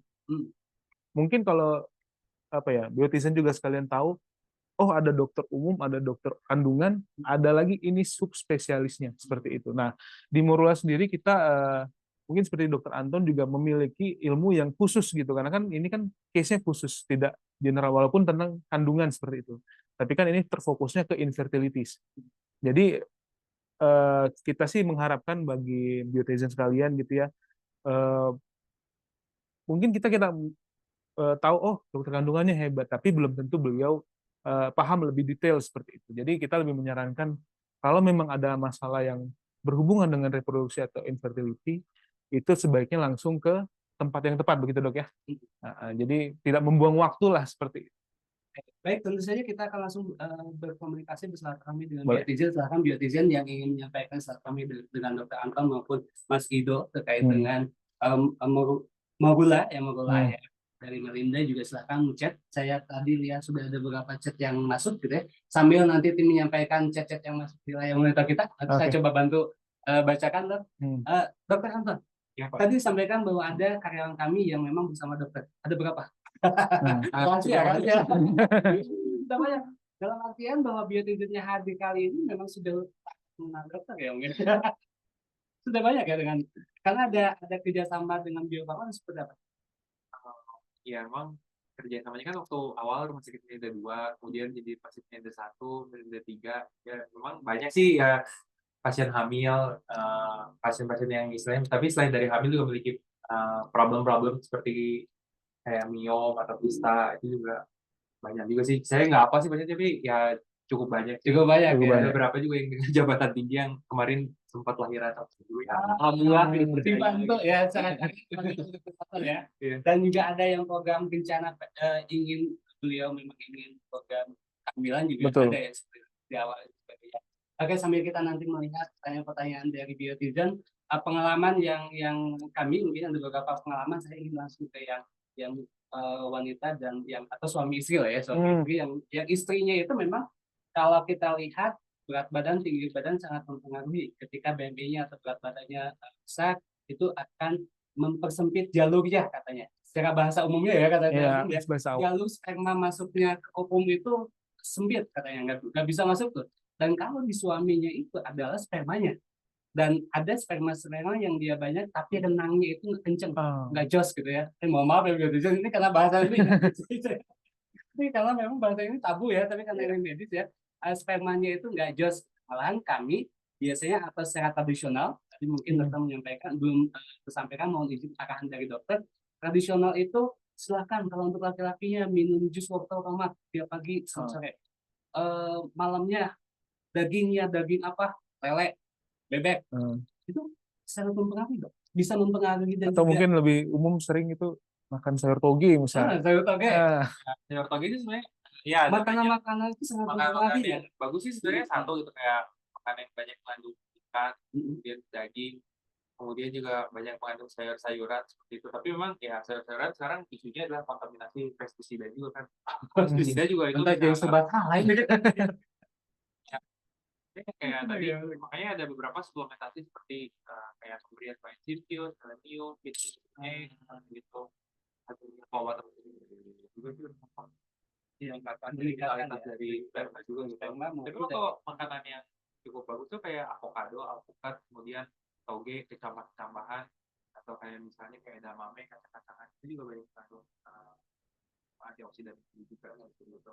Ya memang ya kita nggak bisa pungkiri kerusakan-kerusakan secara kualitas itu tuh terpengaruhi oleh karena terpaparnya radikal bebas ROS reactive oxygen species yang harus kita tangkal dengan menggunakan kayak antioksidan seperti itu. Oke, sambil nanti kita melihat pertanyaan biotizen, udah ada sebenarnya. Mas Ido, kalau biasanya kita melihat bahwa program untuk kehamilan sebagai itu mahal, Oke, betul nggak? bentar. Langsung to the point. Betul nggak? Tapi kalau bayi tabung, mahal. Betul nggak? Apa sih tantangan untuk terkait dengan anggaran? Oke, jadi sebenarnya memang benar seperti yang kata Mas Atta tadi ya, maksudnya bukan kita bilang mahal ya, tidak murah loh, tidak murah. Ya? Jadi untuk program IVF khususnya tidak murah, tapi balik lagi seperti yang tadi dijelaskan juga oleh Dokter Anton gitu kan, tidak harus langsung menuju ke IVF atau bayi tabung. Jadi bisa di istilahnya kita dicicil dulu kali Dok ya, kita cek dulu, oh kalau masih bisa ada peluangnya, ada chance-nya buat hamil normal, ya kita coba hamil normal. Cuman memang kalau untuk IVF khususnya sekarang di bulan ini kita memang sedang ada promo. Nah, promonya apa? Nanti kita bisa kontak lebih lanjut seperti itu. Jadi nggak bisa sampai sekarang. Takutnya nanti kan ini kan Ini mau di YouTube kan? umum, Iya, umum. Nanti kan kalau untuk di YouTube nanti bulan depan beda lagi. Nanti orang nonton 2 bulan lagi, wah masih ada promo. Ternyata udah berubah lagi gitu kan. Jadi kalau ada paket itu silakan. Waktu terbatas 10 detik dari Iya. Tapi Ini nanti sih. aja. Siap, siap. Kita alhamdulillah terima kasih. Kita sudah ada banyak. Saya di chat juga sudah banyak alhamdulillah sampai ada 17 lebih yang chat di sini. Kita akan langsung saja ke depan ya. Kita yang pertama dari Muhammad Ali. Oh sebelum itu izin nanti dokter atau Mas Ido menyampaikan 3 penanya terbaik dan kami akan memberikan bingkisan terhadap 3 penanya terbaik yang diberikan oleh dokter dan juga nanti Mas Ido. Silakan Biotizen, silakan bisa langsung ke dokter atau langsung terkait dengan Mauluna ke Mas Ido. Yang pertama dari Muhammad Ali, bukan petinju ini ya. Iya, mirip-mirip namanya.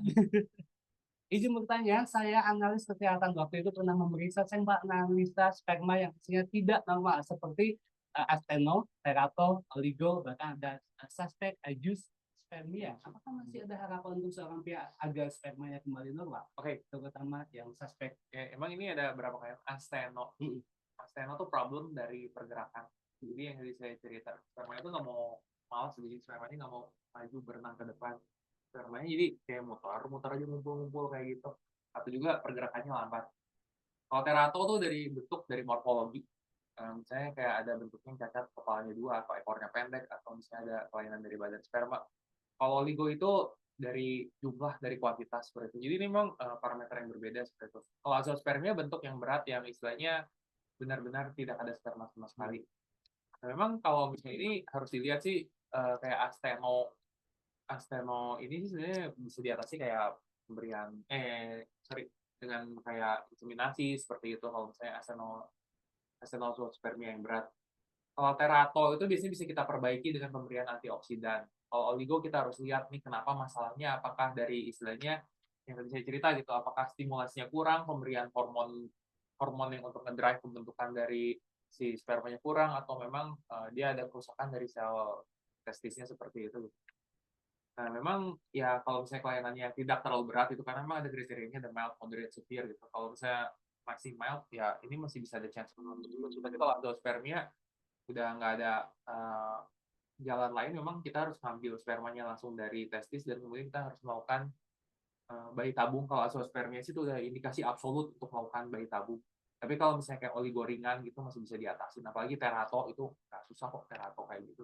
Biasanya kita dengan pola hidup sehat dan kemudian juga pemberian antioksidan itu bisa baik sih. Asteno yang takutnya nanti dilihat ada anti-sperm antibody atau apa gitu.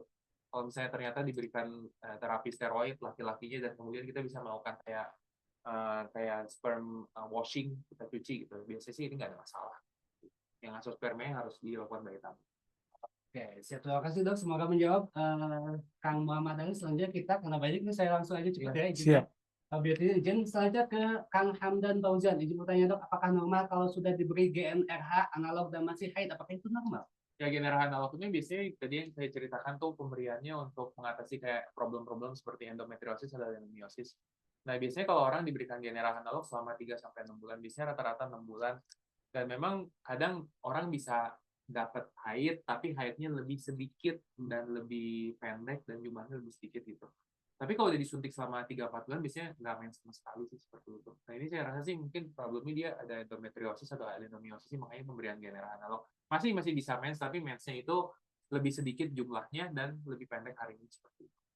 Tapi kalau dia disuntik lebih dari 6 bulan atau hampir setahun biasanya nggak mens sama sekali. Seperti itu. Oke, siap. Terima kasih Kang Hamdan. Kalau selanjutnya bisa langsung ke tanya ke Dokter Anton. Iya, siap. Langsung konsultasi. Udah. Selanjutnya kita ke tes Shafira seperti ya. Tes Shafira yang bertanya terkait dengan miom, Dok. Apakah miom bisa dicegah jika miom terjadi pada wanita usia lanjut sekitar 50 tahun? Apakah benar jika sudah memasuki tanpa menopause, apakah ada kemungkinan pertumbuhan miomnya berhenti atau bahkan dapat mengecil ukurannya? Ada kondisi seperti apa miom harus diangkat, Dok? Nah ini pertanyaan yang bagus. Satu, miom adalah genetik. Jadi kalau misalnya ada kakak, adik, ibu, atau saudara perempuan yang punya miom, biasanya itu related karena berjalan transit family, jadi ada keterkaitan genetik. Miom tuh pengaruhnya satu dari genetik dan exposure dari estrogen seperti itu. Kenapa kalau miom pada saat hamil biasanya dia bisa mengecil karena exposure dari progesteronnya lebih tinggi. Nah, miom tuh biasanya kalau udah pada usia menopause tuh biasanya mengecil karena tidak ada exposure dari estrogen. Mau diangkat atau enggak tergantung dari masalahnya, ukurannya berapa, dan kemudian apakah menyebabkan gejala. Ada miom yang ukurannya besar tapi tidak bergejala karena lokasinya subserus. Ada miom yang ukurannya kecil tapi karena pada dinding rahim itu menyebabkan perdarahan mens yang nggak berhenti seperti itu. Jadi ini tergantung dari kondisinya seperti itu. Yang jelas absolut kalau misalnya ukuran miom terlalu besar kita harus angkat. Kenapa? Karena ada kemungkinan adanya kayak kurang dari 1-2% perubahan ke arah malignan, ke arah yang tidak normal, itu bisa jadi keganasan juga kalau miomnya terlalu besar. Dan yang kedua, apakah miomnya menimbulkan gejala yang berat gitu.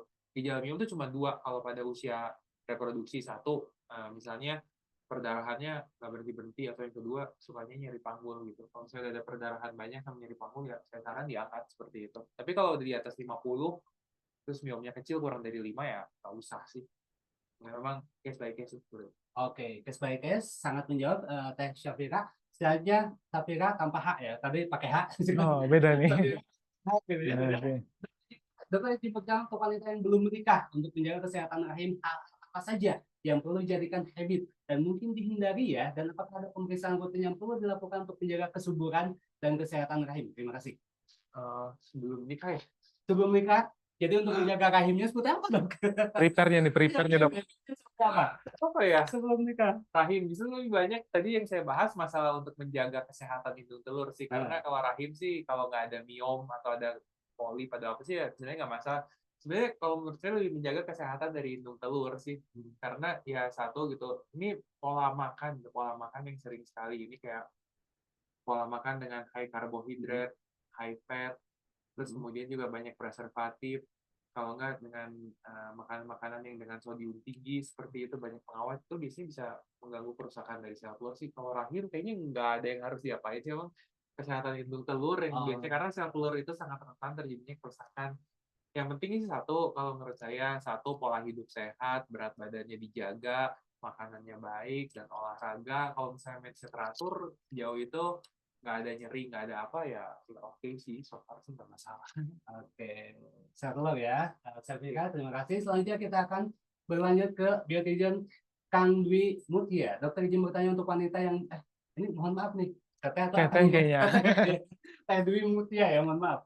Dokter izin bertanya untuk wanita yang belum nikah dan kondisinya menstruasi teratur dan tidak ada nyeri berlebihan saat menstruasi, apakah bisa dipastikan bahwa wanita tersebut memiliki kondisi kesuburan yang baik, ataukah ada kondisi atau gangguan tertentu yang tidak memiliki gejala? Terima kasih. So far sih kalau misalnya kayak kondisi menstruasi teratur dan tidak nyeri, harusnya fine-fine aja. Tapi ya untuk mengecek secara objektif gitu ada gangguan kondisi kesuburan atau apa ya memang kita harus melakukan pemeriksaan OSG sih seperti itu. Tapi kalau misalnya at least menstruasi teratur berarti oh dia punya ovulasi, dia subur gitu.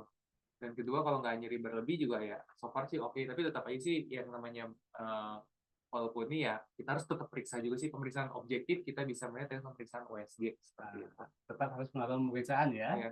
Selanjutnya kita ke Teh Rizka Tafitri. Selamat pagi, Dok. Terima kasih atas materinya yang sangat bermanfaat. Terima kasih banyak, Dok. Bermanfaat banget, Dok. Kan? Saya Rizka izin mengajukan beberapa pertanyaan, Dok. Yang pertama, apabila siklus haid tidak menentu lebih dari 35 hari, tidak ada kelainan anatomis pada rahim, dan ketika terjadi menstruasi hanya sebesar kurang dari 5 hari, kira-kira pemeriksaan awal yang perlu dilakukan apa ya, Dok? Saya baca semuanya langsung ya, Dok. Oke. Yang kedua, boleh tolong jelaskan, Dok, kriteria darah menstruasi yang normal seperti apa? Yang ketiga, apa yang membedakan antara PCO dan juga PCOS, Dok? Dan yang keempat, apakah PCO dapat disembuhkan? Serta apakah PCO memerlukan asupan suplemen tambahan? Wah, ngeborong Lengkap banget. nih. Borong. Dorong ini. Itu berarti kita katakan lebih dari 35 hari nggak ada kelainan anatomis. Kelainan anatomis hanya bisa saya jawab dengan melihat dari pemeriksaan USG transvaginal. Nah, kalau siklus haid nggak menentu ini kemungkinan besar, kayaknya ibunya juga udah tahu sih, jadi udah bahas-bahas PCO, ya kemungkinan besar sih PCO juga sih seperti itu. Pemeriksaan awal yang harus dilakukan ya pemeriksaan transvaginal USG pada hari ke-3 menstruasi, tapi kalau nggak dapat mens juga harus, ya nggak apa-apa sih bisa kita lakuin. Kalau kriteria darah menstruasi yang normal, jadi sebenarnya menstruasi itu berlangsung 5-7 hari, dan biasanya banyak di hari ke-2, 3, 4, 5, 6, 7 udah semakin sedikit, dan biasanya konsum kurang lebih 3-5 pad per hari. PCO dan PCOS itu polycystic ovarian sama polycystic ovarian syndrome. PCO itu gambaran dari USG, gambaran morfologi, sel-sel telurnya kecil-kecil, kayak gambaran manik-manik rantai kalung. Kalau PCOS itu diagnosisnya 2 dari 3. Yang pertama oligo atau amenorrhea, itu gangguan menstruasi, tidak menstruasi lebih dari beberapa bulan. Kemudian ada tanda-tanda hiperandrogenisme, yaitu kayak misalnya contoh kayak jerawat, kulit berminyak, rambut rontok, dan kemudian juga bisa lihat dari hasil dari DHEA atau testosteron pemeriksaan lab, dan yang ketiga dari pemeriksaan USG. Sebenarnya PCO, PCOS tuh ya PCO tuh diagnosis USG, kalau PCOS itu diagnosis Rotterdam kriteria. PCO tentunya bisa disembuhkan, kondisi yang sangat mudah di manage. Suplemen tambahan mungkin tadi selain dari obat-obat kayak induksi ovulasi, bisa juga dikasih pemberian kayak metformin. Kalau misalnya ternyata ada gangguan hiperinsulinemia, bisa pemberian juga kayak vitamin D untuk membantu kayak pertumbuhan sel telur, suplemen tambahan seperti itu. Wah, langsung Bapaknya langsung jawab secara detail. Langsung ke empat-empatnya. Masih ke mana? Masih ada. Ke Mas Ida belum ada pertanyaan. Siap, aman. Siapa kata penutup aja nanti? Siap. Enggak. Kita akan belajar ke ini Osa, Teh, atau Akang, mohon izin ya. Dari Osa, izin bertanya, Dok, pada bulan Februari 2025 lalu saya melakukan operasi laparoskopi dan laparostomi karena endo saya sulit dijangkau dan ada pelengketan. Kondisi pasca operasi ternyata satu endo masih tersisa karena ada pelengketan dengan kantung kemih dan adeno masih diambil. Lalu setelah operasi saya melakukan suntik hormon selama 3 bulan, Dok. Pada saat saya haid kembali, saya merasakan nyeri haid lagi, Dok. Apakah yang perlu dilakukan ya, Dok? Apakah perlu minum pisane kembali untuk menekan hormon? Ini storytelling, Dok. Bagus pertanyaannya. Apakah perlu melakukan ini, Dok? Meminum pisane? Yang jelas nih kalau pernah melakukan operasi laparoskopi dan laparotomi, berarti 2 operasi. Kayaknya endometriosisnya mungkin dan grade 3 atau 4. Dan masih ada pelengketan berarti ya ini udah berat sih, pasti grade 4 sih. Ya suntik hormon 3 bulan, nah itu nyeri kembali, ya takutnya ada recurrence sih, jadi istilahnya kayak gini orangnya lebih baik konsultasi ke saya, ini agak susah, saya nggak bisa langsung jawab kayak gitu, saya harus cek USG lagi sih. Tapi ya kalau misalnya ternyata masih nyeri lagi, saya mungkin perlu melakukan MRI sih, soalnya kayaknya ini kok sampai ada perlengketan kandung kemih, apa ada perlengketan ke yang lainnya, takutnya ada perlengketan sampai ke syaraf-syaraf ke belakang kayak gitu. Ini harus cek. Saran saya sih kalau dia masih nyeri harus dilihat MRI gitu, karena ya nggak bisa dari operasi doang. Saran saya sih ini ngelakuin MRI dulu, dilihat gitu sampai spotnya tuh sampai sedalam apa ada yang ketinggalan di tempat lain atau enggak gitu, karena ya mungkin ya secara operasi mungkin udah ada yang diangkat, tapi ya mungkin ada beberapa spot yang ketinggalan ya. Tapi kalau saran saya sih nggak makan pisang sih, kalau misalnya dia masih nyeri harus disuntik lagi terus aja 3 bulan gitu. Ini agak sulit sih, tapi kalau mau ibunya ketemu saya apalagi dalam waktu 1 menit harus menjawab seperti ini ya, harus komprehensif. Teh Osa silakan langsung mengunjungi dokter aja. Betul. Nanti promosiin dokter. Nah, terima kasih Teh Osa.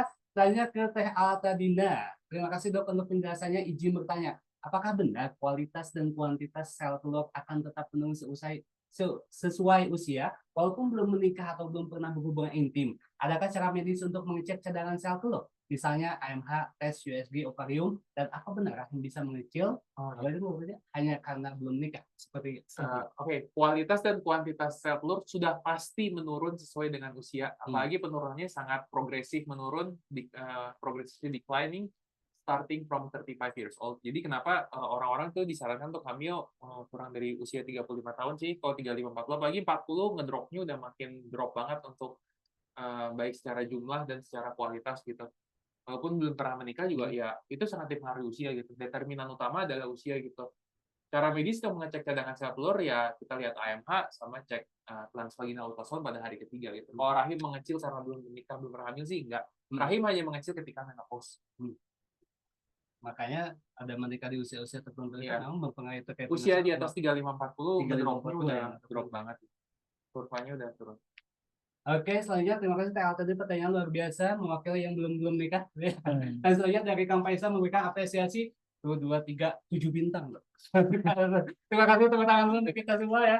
Terima kasih memberikan langsung 7 bintang ya. Langsung selanjutnya kita ke Teh Yuliana Isfatimah. Izin bertanya dok, apakah vaginal bleeding ini termasuk tanda endometriosis? Jadi seperti haid berkepanjangan hingga 20 hari, tapi dengan volume yang tidak menentu, kadang banyak, kadang hanya flek. Dan ketika setelah berhenti bleeding, kemudian melakukan hubungan seksual, keesokan harinya akan timbul bleeding atau flek kembali. Boleh di-share dok, bagaimana cara membatasi dengan kondisi saya?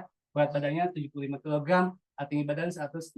Terima kasih dok. Vaginal bleeding endometriosis sih enggak, karena endometriosis itu lebih ke nyeri ya perdarahan di luar siklus bisa juga, tapi kalau endometriosis lebih keywordsnya tuh nyeri pada panggul gitu. Kalau haid berkepanjangan, aku takutnya ya, kalau melihat profil ibu 75 kg, 60 cm ya, itu maaf Bu agak sedikit ekses berat badannya. Saya takutnya ini kayak problem kayak penebalan dinding rahim kayak endometrial hyperplasia. Jadi ya saya harus cek juga sih ini, saya lihat ketebalan dinding rahimnya berapa. Ini kayak lebih mengarah misalnya ke apanya ya, pointingnya tuh kayak ke arah penebalan dinding rahim yang ini karena hyperestrogenism. Jadi memang harus dicek ketebalan dinding rahimnya berapa dan harus membutuhkan pengobatan dengan progesteron. Kalau saya lihat dari profil ibu ya makasih udah ngasih tahu berat badan dan ini.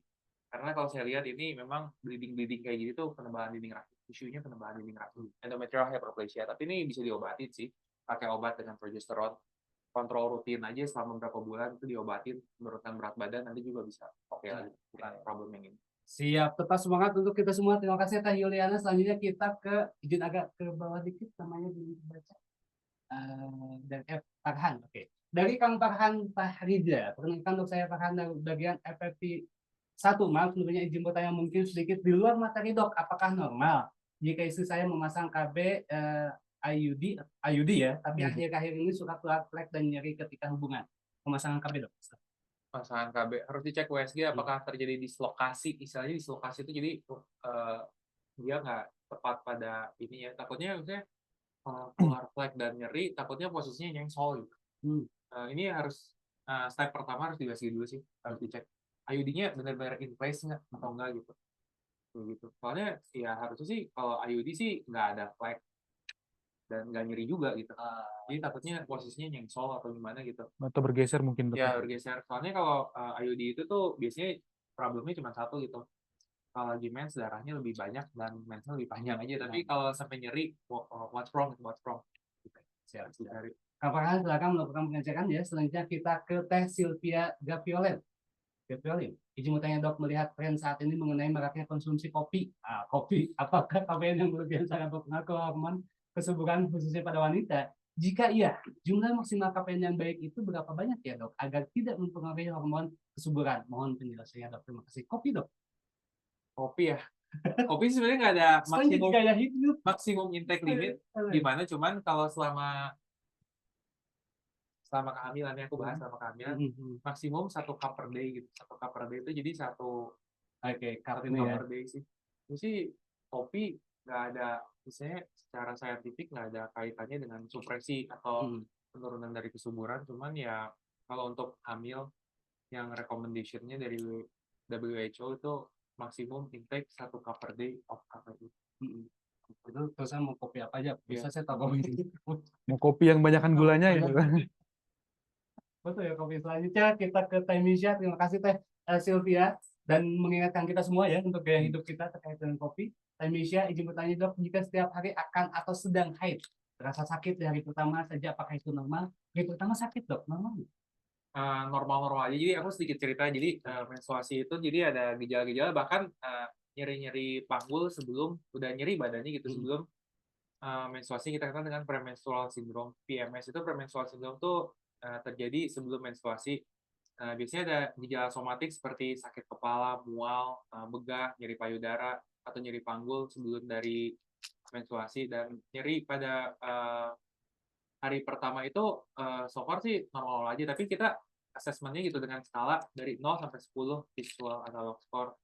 Ya, at least tuh antara 0 sampai 10 nyeri-nyeri di hari pertama tuh 5, 6, 5, 6 gitu. Tapi kalau nyerinya itu udah lebih dari skala 0 ke 10 udah di atas 7 itu ada something, ada apa gitu. Dan kemudian nyerinya itu nggak boleh bersifat progresif gitu. Jadi nyerinya itu harus sifatnya kayak konstan. Bukannya nyerinya tuh makin hari makin tambah berat kayak gitu. Siap, semoga menjawab ya. Teh Misha, silakan. Selanjutnya, ini mungkin terakhir ya. Kita sudah ada 13 pertanyaan, Dok. Bos, 13 pertanyaan dengan pertanyaan dari Teh Anissa Irma Suryani. Selamat pagi, Dok. Izin bertanya. Yang pertama, apakah endometriosis dan PCOS atau PCOS mempengaruhi faktor genetik? Yang kedua, apakah keputihan mempengaruhi fertility? Keputihan yang seperti apa yang mempengaruhi fertility? Tuh kan Pak, bener kan? Bener Untung kan? aku bikin materinya tuh yang cukup saintifik, karena pertanyaannya jujur kalau di forum-forum lain ini orang Bio Farma kan cukup pendidikannya Nggak tinggi. ada pertanyaan. Enggak, orang Bio Farma kan rata-rata pendidikannya tinggi, jadi pasti nanya tuh yang istilahnya udah kelas berat, udah yang saintifik semua, ya nggak apa-apa sih, aku lebih senang juga Cukup- cari, karena cukup. kalau di forum-forum yang lain biasanya pertanyaan itu simpel, ini udah lebih Nah, Ini udah detail banget dok ya. Iya. Udah. Ya, soalnya orang-orang Bio Farma kan pendidikan tinggi semua lah, sayang semua, makanya istilahnya juga. Ya, endometriosis PCOS jelas dipengaruhi faktor genetik, sangat dipengaruhi faktor genetik. Ibu, kakak, adik, cewek semuanya kalau di keluarga ada, itu pasti ada pengaruh juga. Keputihan mempengaruhi fertility, satu, keputihan berbau, keputihan berwarna aneh, disertai dengan nyeri perut, dengan demam yang tadi saya ceritakan, itu bisa menyebabkan hidrosalping kayak peradangan pada rahim, peradangan pada saluran telur, kemudian jadi bisa menyebabkan sumbatan, bisa cerita seperti itu. Saya izin kepada admin mungkin minta tolong boleh di-share ya yang slide saya itu ke teman-teman Biotism. Oke, boleh kita share ya. dengan Ada apa rewatch boleh YouTube. sama slide-nya juga Sama boleh. Slide-nya boleh ke grup WA. Oke, siap. Terima kasih banyak, Dok. Dan baik, Dokter, Mas Ido, tidak ada pertanyaan untuk Mas Ido? Oke, Oh, aman, aman ya. aman. Nanti Oke, Dok. biasanya datang langsung ke Morula baru ada pertanyaan untuk Baru saya. banyak pertanyaan. Alhamdulillah. Dan selanjutnya dokter silakan memilih 3 penanya terbaik. Tadi dari M. Ali terkait dengan pemeriksaan sperma dari Mas Hamdan Paujan, GNRA analog dari Safira Miom, Miom dari Safira juga menjaga Ke rahim. bawah. Aku paling senang bawah-bawah. Yang paling bawah ya, silakan dok. Yang tadi PCO tuh. Oh, VCO yang Anissa Irma ya. Oh, ini Oh, ya. Rizka. Rizka. Oke, Bu Rizka yang pertama. Bu Rizka ya, 4 pertanyaan ya. Bu Rizka ada 4 pertanyaan yang Nah, ini Bu Rizka Safitri. Bu Rizka Safitri yang pertama. Yang kedua adalah Bu Anissa, PCO yang terakhir tadi dok. Faktor genetik atau gimana dok? Bawa lagi. Bawa lagi silakan. Bu Yulia. Bu Yulia, baik. Karena menyampaikan informasi. Isfatimah ya. Bu Yulia yang kedua. Yang ketiga dok. Oke. Masih dok, silakan pilih. Kalau dari saya mungkin tadi nih yang pertama nih siapa tadi? M. Ali. Petinju ya, Muhammad Ali. Karena dia cukup apa ya, cukup paham dok ya tadi kata dokter detail sekali, ada ngerti istilah asteno, teratus sampai dengan oligo itu jarang-jarang lupa kalau aku biasa kayak ini, maksudnya istilahnya semua teknis semua. Iya. Dan dia hasil dari dia ya lab itu ya, yang lab sperma dan dia betul. Baik, kami sampaikan selamat kepada yang pertama, Teh Rizka Safitri dengan 4 pertanyaan luar biasa. Langsung jawab sama dokter juga, langsung tutup poin juga, luar biasa dokter juga. Yang kedua, selamat kepada Teh Yuliana Isfatimah. Terima kasih sudah keterbukaannya Teh ya. Insya Allah silakan langsung hubungi dokter lebih detailnya dan insya Allah untuk kesehatan kita semua. Yang terakhir terkait dengan Muhammad Ali ya, bukan petinju. Selamat Muhammad Ali tadi terkait dengan sperma ada yang kurang kenceng, kayak kurang gitu ya. Bahasa-bahasa awalnya gitu. Oke, Biotizen selamat kepada yang tadi dan kami sampaikan silakan Biotizen, kami dari tim juga akan menyampaikan ada post-test juga. Dokter silakan. Post-test Enggak yang isi. Sudah.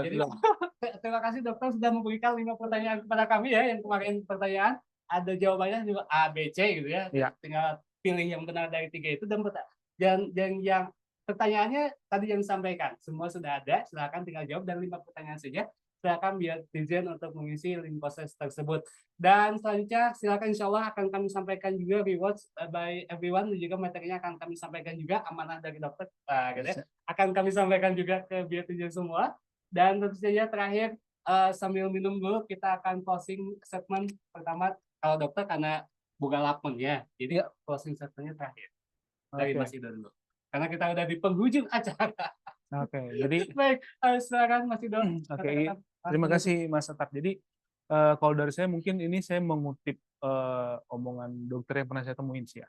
Jadi kalau tentang infertility ini sebaiknya kalau ada gangguan atau masalah datang ke tempat yang tepat, datang ke orang yang tepat itu di klinisi dan datang di waktu yang tepat. 3 itu sih, 3 poin itu penting yang harus diingat dan juga dicatat.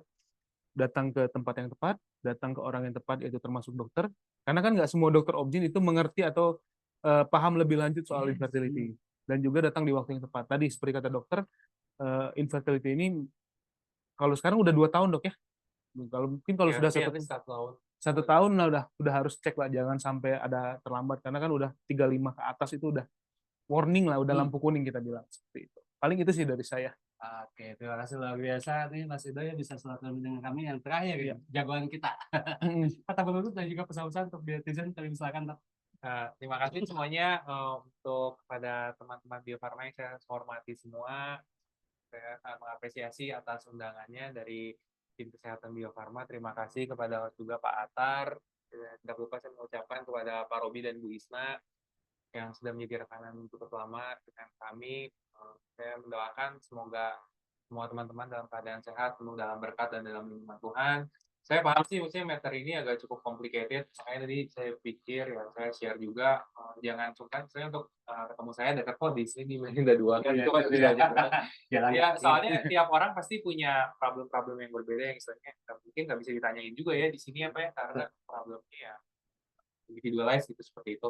Tapi yang penting satu gitu untuk teman-teman, kalau misalnya ada gangguan apa, istilahnya jangan terlalu dibiarkan terlalu lama, segera misalnya ada apa-apa lebih mending agak sedikit parno dikit ke dokter daripada tunggu udah terlalu lama nanti ada apa gitu istilahnya.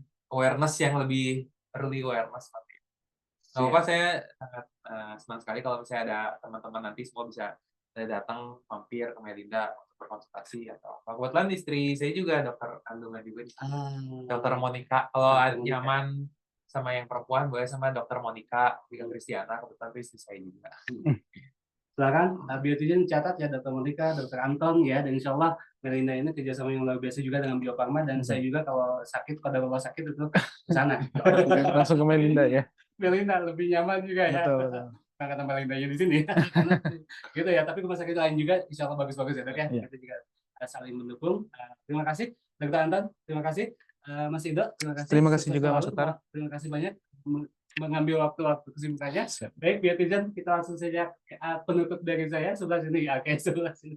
Biotizen tadi selamat kepada ternyata terpilih dipilih langsung oleh dokter dan juga Mas Ido, yaitu Teh Rizka, Teh Yuliana, dan juga M. Ali. Dan juga kami mengingatkan silakan Biotizen untuk mengisi proses yang telah kami sampaikan di chat. Baik, saya akan tutup saja. Biotizen, perjalanan menuju impian memang butuh perjuangan, tapi bersama setiap langkah terasa lebih ringan. Hari ini kita belajar bahwa dengan pemahaman dan penanganan yang tepat, harapan untuk memiliki buah hati, insya Allah bisa menjadi nyata. Biotizen, langit cerah di hari Kamis, ngopi sambil belajar terasa manis. Terima kasih atas atensi yang manis. Biotizen selalu hadir, tak pernah habis. Terima kasih, mohon maaf apabila ada yang salah. Sampai jumpa di Coffee Morning selanjutnya. Assalamualaikum warahmatullahi wabarakatuh. Terima kasih dok. Terima kasih.